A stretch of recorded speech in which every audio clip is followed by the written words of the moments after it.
한국과 중국이 관계 개선 관련 합의문을 발표하고 정상회담도 약속했습니다. 하지만 온전히 관계가 회복되기까지는 아직 넘어야 할 산이 많다는 분석입니다. 강준영 한국외대 국제지역대학원 교수와 한 걸음 더 들어가겠습니다. 어서 오십시오. 안녕하세요. 네, 교수님. 앞서 전해드린 것처럼 어제 오전 양국이 관계 개선을 위한 합의문을 발표했습니다. 역시 가장 큰 관심을 모았던 것은 사드 문제였고요. 우리 입장에서 보면 만족할 만한 수준으로 조율이 이루어졌다, 이렇게 평가할 수 있을까요? 글쎄요, 만족한다라는 기준을 어디다 둬야 될지 모르겠습니다만 이번 합의문을 보면 전체적으로 사드 문제에 관해서는 기본적으로 각자의 주장을 다시 한번 기술하고 확인하는 그런 정도였습니다. 다만 이제 아쉽다고 한다면 중국은 아주 구체적으로 사드 문제라든지 MD 문제라든지 한미일 군사동맹 문제라든지 이런 부분을 구체적으로 거론한 반면에 한국의 주장은 한국 정부가 기존의 공개석상에서 한 주장 이런 정도로 했단 말이죠. 그러다 보니 우리가 이 합의를 통해서 한중 관계를 개선을 하려고 시도를 하는 입장에서 과도하게 우리 주장을 실으면 합의가 안 될 거라는 그런 것도 있었을 거고요. 그다음에 북한 핵위협 때문에 사드를 배치했다든가 그걸로 인해서 다른 분야로 이게 파급이 돼서 피해가 컸다든가 이런 얘기를 할 수도 있었는데 그런 부분은 예를 들면 중국 입장에서 보면 북한을 자극할 우려가 있다. 그래서 아마 빼자고 그랬을 거고 그렇게 본다면 미흡하지만 새롭게 시작한다는 차원에서 큰 틀의 그림을 그리고 전면적인 교류 협력이 하루속히 정상 궤도에 올라오도록 하겠다. 이런 점에서 합의를 한 것은 의미가 있다. 이렇게 봐야 될 것 같습니다. 네, 그 합의의 의미에 대해서 짚어주셨습니다.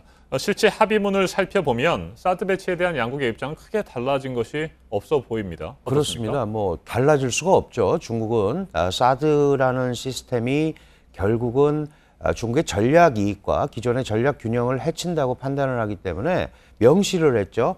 중국은 사드 체계 한국 배치를 반대를 재천명한다라는 표현을 썼고 더 나아가서 그 MD 편입이라든지 한미일 군사동맹화라든지 이런 부분에 대한 우려를 그대로 표명을 했기 때문에 기존의 입장을 그대로 얘기한 겁니다. 우리도 기존의 입장을 얘기한 거를 우리가 인식을 해준 것은 아니기 때문에 중국의 주장이 그냥 들어간 거고요. 한국은 한국대로 가는 겁니다. 말 그대로 이 사드 문제는 더 이상 거론하는 것이 양국의 이익에 부합하지 않는다는 데 대해서 의견의 일치를 본 거다. 그렇다면 적어도 군사안보 외교적인 사드 문제가 다른 분야로 파급되는 것은 향후에는 하지 않겠다. 이제 이런 선언적 의미가 더 강하다. 이렇게 봐야 될 것 같습니다. 네. 그 앞에서 조민진 기자가 보도를 했습니다만 동북아 나토에 대해서 우려를 가지고 있고 그 우려를 불식시키기 위해서 이번에 합의에 이르렀다. 이런 배경들도 좀 있는 것 같습니다. 또 산불 발언이 있잖아요. 그 부분 좀 짚어보죠. 네, 사실 그 사드 자체는 방어용 무기고요. 공격이 이루어지지 않으면 방어를 할 필요가 없는 무기이기 때문에 중국도 이 사드 배치 자체의 위해성에 대해서는 이미 별게 없다라는 걸 알고 있습니다. 다만 지금 말씀하신 대로 사드를 배치함으로써 미국이 아시아에서 짜고 있는 소위 미국의 미사일 디펜스 시스템, 그 MD 시스템에 한국이 중국에 코앞에서 기지 역할을 한다. 이제 이런 것 때문에 반대를 하는 거거든요. 그래서 이번 합의문에서도 그 문제에 대해서 강력하게 자신들의 의견을 표출한 거죠. 그러니까 MD에 편입하지 마라. MD에 편입을 한다라는 의미는 지금 말씀하신 대로 이 아시아판 나토가 구성이 돼서 중국을 견제하는 거기 때문에 안 된다라는 자신들의 우려를 그대로 강조를 한 거고요.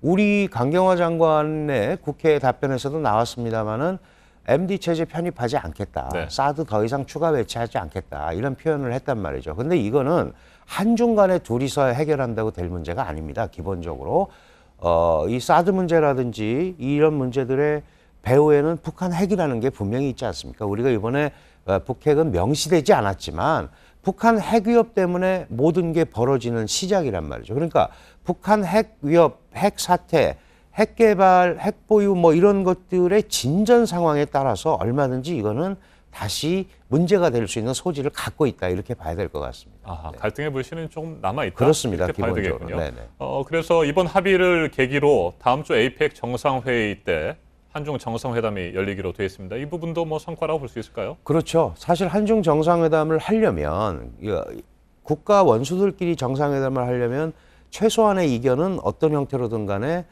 정리를 하고 해야 되는 거거든요. 그래서 한중 정상회담의 가장 큰 걸림돌이 바로 사드 문제였습니다. 그런데 사드 문제를 일단은 이 상태에서 더 이상 거론하지 말자라고 얘기를 하고 이 정상회담을 하는 거니까 실질적 의미에서는 정상회담에서 사드 문제를 뭐 거론하지 않더라도 북핵 문제가 안 나올 수 없지 않습니까? 네. 그러니까 결국은 같이 맞물려 가는 겁니다.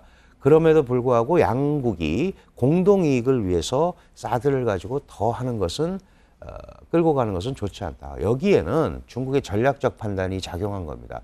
지금까지 한국을 압박을 했는데 사실은 자신들이 얻어야 되는 결과를 전혀 얻지 못했어요. 사드 배치 철회하고 싶었는데 못했지 않습니까? 한미 공조 균열시키고 싶었는데 오히려 더 강화됐죠. 중국의 국제 이미지는 실추됐습니다. 네. 국민 감정은 상해가고 있습니다. 이런 상황에서 이걸 계속 끌고 갔을 때 중국이 19차 당대회에서 세계적인 국가가 되고 신형 국제관계를 얘기하는 입장에서 이게 맞지를 않는 거거든요. 그러니까 그런 상호 필요성에 의해서 이게 된 거니까 지금부터가 문제라고 봐야 됩니다. 알겠습니다. 교수님 끝으로 한 가지만 질문을 드리겠습니다. 짧게 답변을 해주셔도 될 것 같습니다. 이번 합의문이 나오기까지 양국의 물밑 교섭이 치열하게 전개가 됐습니다. 그런데 중국에서는 외교부가 나섰고요. 한국에서는 외교부가 아니고 청와대 안보실이 주도를 했다고 합니다. 그래서 한국 외교부 패싱이 아니냐 뭐 이런 우려의 시각도 있습니다. 뭐 국가안보실이 있으니까 외교부와 밀접한 관계를 갖고 있겠죠. 그 의지를 그 청와대가 보여준 거다. 문재인 대통령이 내가 한중 관계는 직접 한번 챙겨보겠다. 지금까지 어려우니까 뭐 그런 의중이 반영이 됐다고 보고요. 기본적으로 외교부의 어떤 정책 보고라든지 이런 부분들이 안보실에 전달이 되고 그런 내부적인 그 소위 의견 교환은 충분히 있었을 거라고 생각을 합니다. 뭐 지금에 와서도 그런 부분이 패싱이 되고 그러면은 대중 전략을 짜는데 매우 어려울 거기 때문에 그런 우를 범하지 않았을 걸로 생각을 하고요. 또 앞으로도 그렇게 되지 않았으면 좋겠습니다. 알겠습니다. 강준형 교수님 오늘 말씀 잘 들었습니다. 감사합니다. 고맙습니다.